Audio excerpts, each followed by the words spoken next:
This is Real Estate Rookie, episode 130.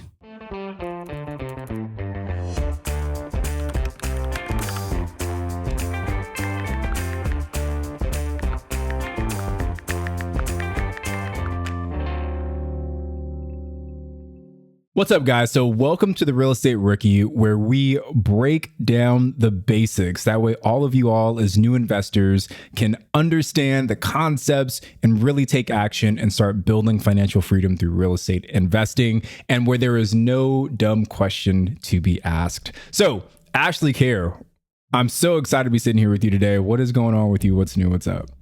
It is great to see you, as always, Tony Robinson, and such a great introduction to our new listeners.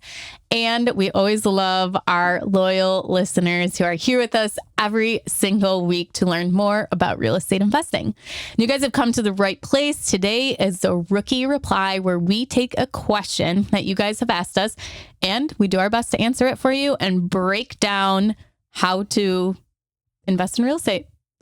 So, Tony, what is today's question? Awesome. So today's question comes from the Real Estate Rookie Facebook group, which if you guys are not in there, you got to get in there. It's one of the most active, one of the most engaged real estate investing groups for beginners on the planet, 30,000 plus members strong. Also, if you're not following Ashley and I on Instagram, make sure you're doing that. She's at Wealth from Rentals. I'm at Tony J. Robinson. And if we find some good questions from our own social, sometimes we'll bring it into the Rookie Reply here as well. But today's question comes from I almost said Kevin Bacon, but his name is Rob Bacon, who may or may not be related to Kevin Bacon. But Rob's question is, how do I make sure a wholesaler that is sending me deals is not a scam? Ashley, what are your thoughts? Well, first of all, if anybody can feel that person's pain of you calling him Kevin Bacon, it's you when you say everybody calls you Tony Robbins. Tony Robbins all the time.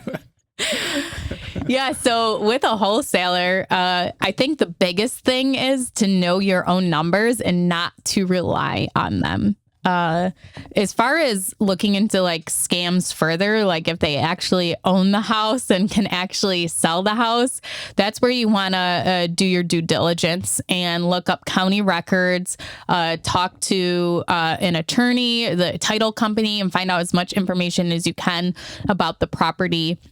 And then to make sure, you know, the contract you're looking at is actually a legit contract if they are assigning it to you. And you can have an attorney look that over and also do a little digging. So whose name is on the contract? Does that person actually own the property? And I think that will be a good start for you guys. But knowing your numbers, don't rely on a wholesaler to tell you what the rehab cost is going to be, what the ARV is. You need to know those numbers. They are just there to bring you the deal. We often talk about a real estate agent too, as to figure out what you need from a real estate agent and pick your agent based on that.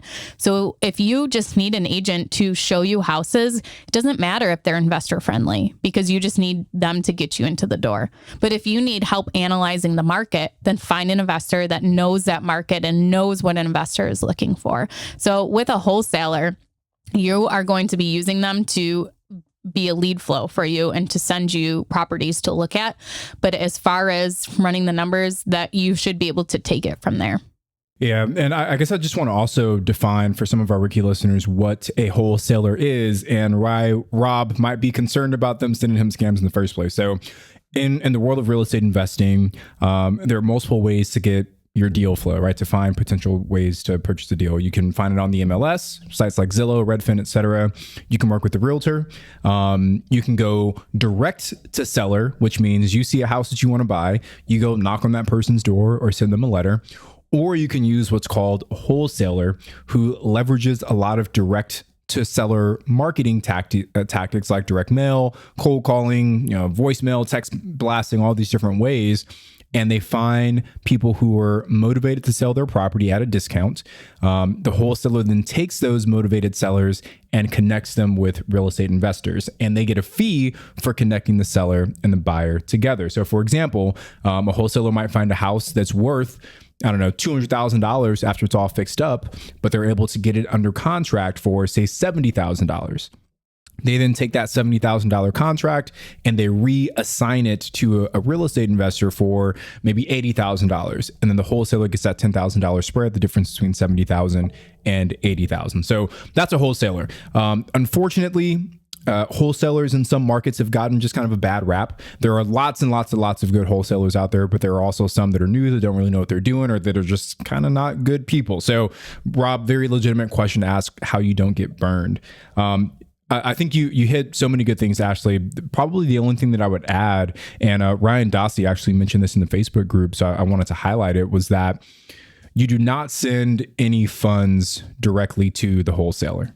So if the wholesaler sends you a deal and they're like, hey, Venmo me $10,000 for your earnest money deposit, run in the opposite direction because that is not someone you want to work with. All of your funds and the entire transaction should be handled through title and escrow. All of your money should be sent into title and escrow.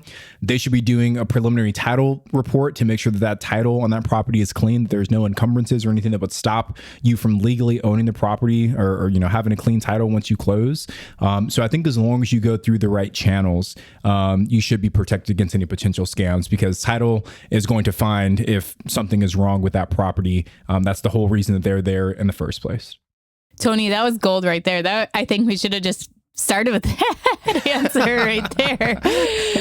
That was great. I think just to kind of wrap it up is for somebody who is just learning what a wholesaler is today and thinking maybe that's something they need on their team. How do you find a wholesaler? So you can go to meetups in your area and talk to other investors and see what wholesalers they're using. You can probably meet some wholesalers there too. Give them your criteria. The best way that I find wholesalers is that when I get a text or an email or a letter of someone saying they want to buy one of my properties that I have now, I respond to that text message with, no, I'm not looking to sell, but I would like to be added to your buyers list, please. And I've gotten on to several lists because of that. Because why wouldn't they want to add you on? Why wouldn't they want to have you as a buyer rather than somebody that just doesn't respond to their messages at all? Another way that you can find good wholesalers is through Facebook groups. So like if you go, Facebook, real estate plus your city, there's usually some kind of wholesalers that are active in that group. If you're driving around your town and you see those banded signs, those little signs near the freeway entrances and stuff that say, we buy ugly houses, that's most likely a wholesaler. So you can call them up, let them know that you're a buyer as well. So there's definitely some creative ways to get on those lists. Yeah. And you can even Google that too. Buy houses or sell houses cheap in whatever your market is too, and probably find some that way. And then also look for referrals too. Ask them about other properties they have recently sold and maybe look up those properties and see, okay, how has the rehab gone on those, contact who the new owner is, if it's still being flipped or they're doing a burr or whatever, and try to find some references that aren't just references of people they're telling you. Well, thank you guys so much for joining us today for this week's Rookie Reply, talking about wholesaling and what to watch out for. You guys have more questions for us, you can leave a question in the Real Estate Rookie Facebook group or leave us a voicemail at 1-888-5-ROOKIE, and we would love to play it on the show. I'm Ashley at Wealth from Rentals, and he's Tony at Tony J. Robinson. And we'll see you guys on Wednesday for another Real Estate Rookie podcast.